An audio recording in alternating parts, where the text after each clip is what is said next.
Happy Sunday. It's day 5 of my 40 days of truth. And today, this morning, I went to church. I went to the church that my mother goes to. It's a family church. It's not too far away. And it's the first time I've been there since Easter 2015. So, when I met the priest afterwards, after the ceremony, he introduced himself again. And I was like, I don't remember you. So going to church I felt was necessary because this morning before going and yesterday I started to feel a little bit lost because I'm sort of going down the rabbit hole of what it means to lie and what lies are and the necessity of them in day-to-day life. The ceremony itself was very good. One of the priest's assistants, I don't know what they call them because he was in a robe, but it wasn't a purple one. One of the priest's assistants, he had this sermon about Little Red Riding Hood. Of course, he brought up his love of hockey because apparently he's like an ex-hockey player, NHL, and his nickname was Wolfie. He went to Tampa Bay to meet with a friend of his, I'm guessing, and the first thing that they did was greet him like, "Hey, Wolfie." And he brought in the idea of Little Red Riding Hood as a parable for distractions and goals. So he said that Little Red Riding Hood, her end goal is to visit her grandmother, go to her grandmother's house.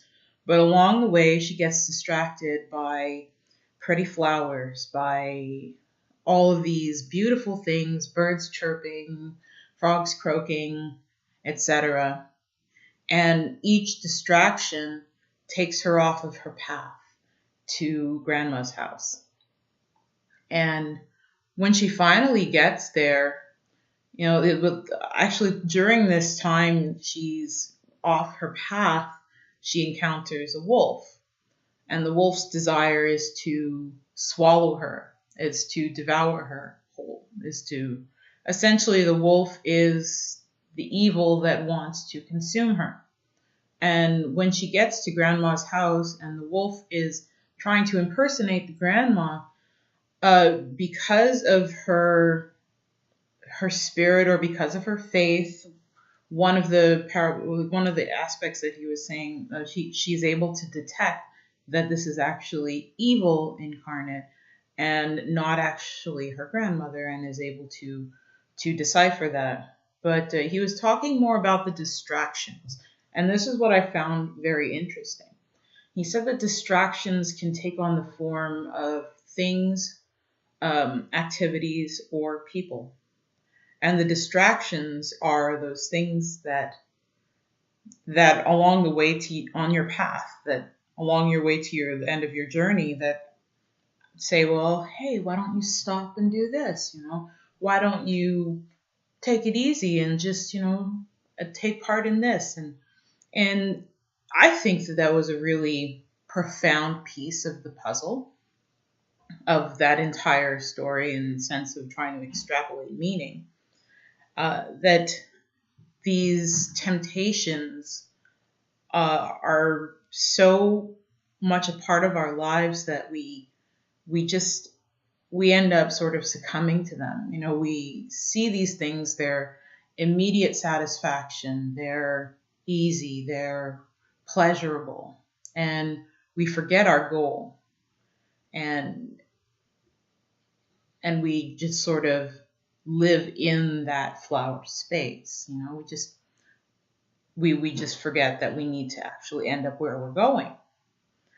And I thought that was really interesting, and it was pretty much exactly what I needed to hear, because I felt like with this whole endeavor of not lying, I kind of went down this rabbit hole into what truth is. And I think that truth is a little more finicky as an idea, to identify, and to just, it's more tricky than lies. Truth, obviously, there's people that value personal truth over objective truth. And they have reason to do that because something that's true for me, let's say, wouldn't be necessarily true for someone else in my age bracket, in my financial situation, and in my, let's say, my category of being. Another light-skinned Black female might not have the same experience as one other one. But objectively, if we take things in, everything sort of evens out as being a numbers game. Nobody wants to consider themselves a number, but we are. We are a statistic, whether we like it or not. After the ceremony, after the service, I should say, not ceremony. After the service, I spoke to the priest and I was talking to him about what I gave up for Lent. I told him I'm giving up lies. And he said that was a really interesting project. And I told him that I was having difficulty in the lies that I'm telling to myself or the lies that just happen naturally, like how I mentioned before, the how are you good interaction that is sort of a part of our lives, and we can't really shake it unless we completely deconstruct the way that we interact with each other. And he told me his interpretation of what lying is telling someone that deserves to know the truth an untruth. So the example that he gave me, which I laughed a little bit inside because, like directly to Nazis. He said if there was a family that was housing Jews in their basement in Nazi Germany, and the Gestapo came and said, "Do you have any Jews?" then lying in that situation would be the morally correct thing to do. But it would still be a lie. So I'm not sure if I'm 100% on par with his idea that it's not lying per se. I think that now, like what I realized from my last video was that lies can have value and that they can be necessary under certain circumstances, desperation being one of them. And I think that an example about Nazi Germany falls under that category of desperation. So, lies, untruth, falsehoods, fibs, fabrications, deception. I'm actually looking at a definition of it right now. Invention, fiction, falsification. These things, lie has so many different meanings. It's all essentially the same thing, something that's not true, but something that isn't true still can be true in another way, which is what I'm starting to see about religion in general, and with the story afterwards, I went to him and I asked him, I was like, if the parable is that we don't want to be swallowed by the wolf because the wolf is evil and it's the end of a wrong path. Like, let's say we're going to grandma's house. If grandma's house is for them the kingdom of heaven, then on the way we're picking flowers, we might end up veering off in a fork in the road and going down the path that leads to the wolf instead of grandma. Obviously, that's not the story. I'm just putting an idea out there. Now, if we end up being swallowed by the wolf, I asked him, is there any way of coming back from that? Because if you are eaten by the wolf, then you're finished and there's nothing you can do. And he said that the wonderful thing about our faith is that we always have a chance for redemption, and that there's always a way to be sort of reborn in Christ, in speaking in that tense. But he told me that, and this is a thing that really stuck with me, he told me that my analysis might have been a little too deep in the sense that I followed the logic too literally And he said there's a Latin term for it. And I was like, ooh, Latin, I love Latin. Reductio ad absurdum. So a reduction to absurdity, which in logic is like, it's a form of argument that attempts to either disprove a statement by showing it inevitably leads to a ridiculous or absurd conclusion, or to prove one by showing that if it were not true, the result would be absurd or impossible. And thanks to Wikipedia for that definition. Obviously, I'm not like a master of memorizing things, but I think that is probably the most interesting thing that I got from that sermon. Apart from the distractions, which is the picking of flowers along the way, the distractions of lateral ideas in the pursuit of something that's true. And the fact that things tend to lead to the absurd is just, in my opinion, a reflection of human reasoning. That if you follow any idea down the rabbit hole, you end up at an absurd place. So what if I were to say, like, if the argument could be made for religion that if it were not true that there were a creator, then everything, the result of all of it would just be an absurdity. And in some ways, it is. I mean, it's absurd to be completely indoctrinated and believe that something that can't be proven is true. But it's also absurd to believe that without proof, nothing is true. So I'm struggling a bit because meaning and finding the meaning in stories, in myth, and that's the first thing that got me interested in Jordan Peterson, is probably the truest pursuit that you can do. But if lying is fiction, and fiction is essentially lying, then any myth could technically be termed a lie, but the stories themselves don't speak to the truth of objective reality. They speak to the truth of our consciousness. So they're more of a reflection of our thinking than they are of our being. So that was interesting. I mean, I'm glad that I went. I pretty much, I had my rosary in my hand the whole time, and I was just sort of like playing with it and thinking to myself, and there was big screens on either side with the prayers. And I even took communion.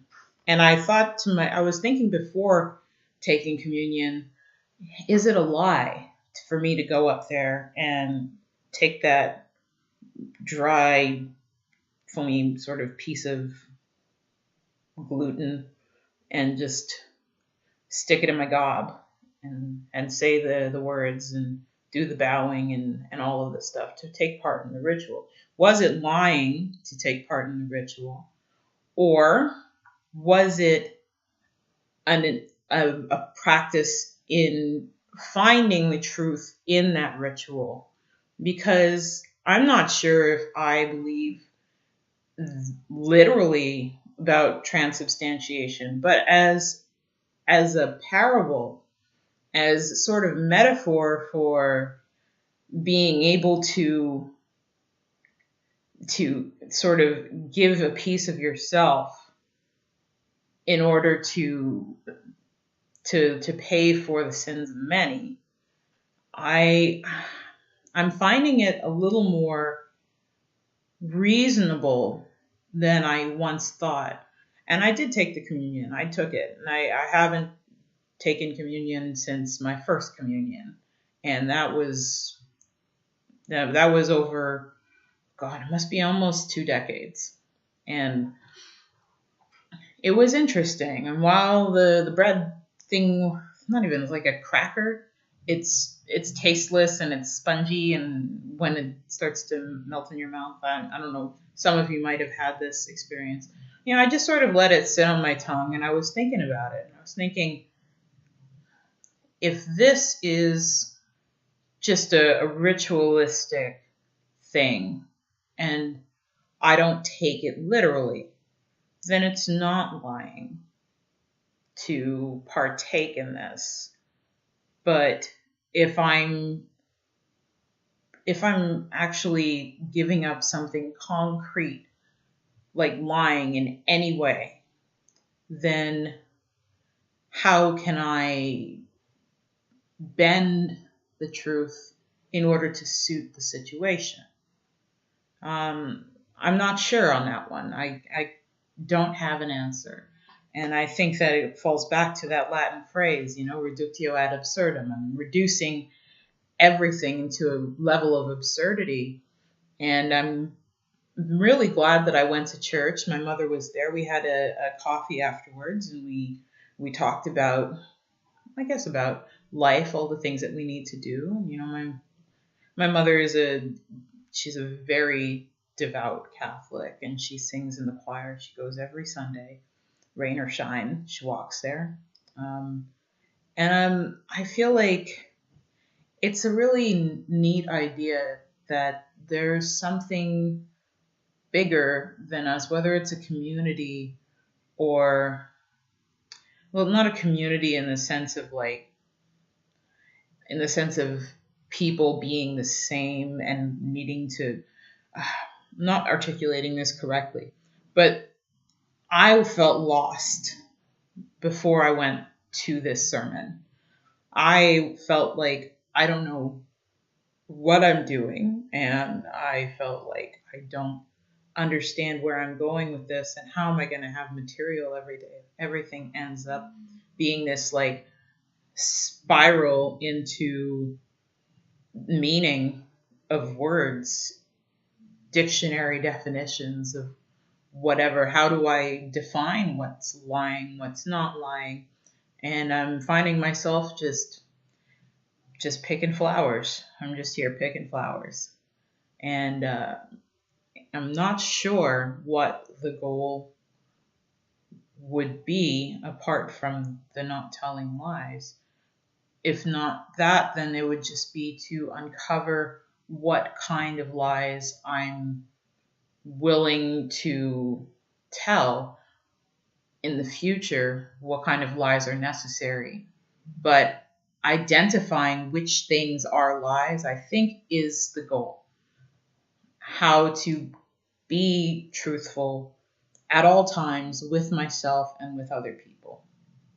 So, maybe Little Red Riding Hood should just went straight to her grandmother's house and just noticed how pretty the flowers were instead of picking them. Maybe not. Maybe there needs to be some moments where you pick the flowers and you encounter evil, just so that you can know that you have the strength to say no to it when you're confronted with it. And evil, I'm not a big fan of the word because it sort of implies a kind of religious connotation. But things that we know to be bad, that things that we know to compromise our sense of self. And and after yesterday, when I was dancing around my own thoughts in order to not offend the ladies that I was tattooing, I found myself thinking, well, this doesn't feel good. It doesn't feel good. And I think that we all have some work to do on being able to be honest and accept honesty without succumbing to evil, without succumbing to malevolence or anger, and trying to be kind and truthful in the same breath, which is difficult, but nothing that's worth doing is easy. So I'm going to work on that. And it's just a thought for the day. And I know it's early, but I'm really learning a lot about myself through this entire thing, and for anyone who's along on this journey with me, thank you for the comments of support. And feel free to share it. I don't really have any qualms about who sees this or what kind of judgments a troll would have of me. Like, I don't care what that.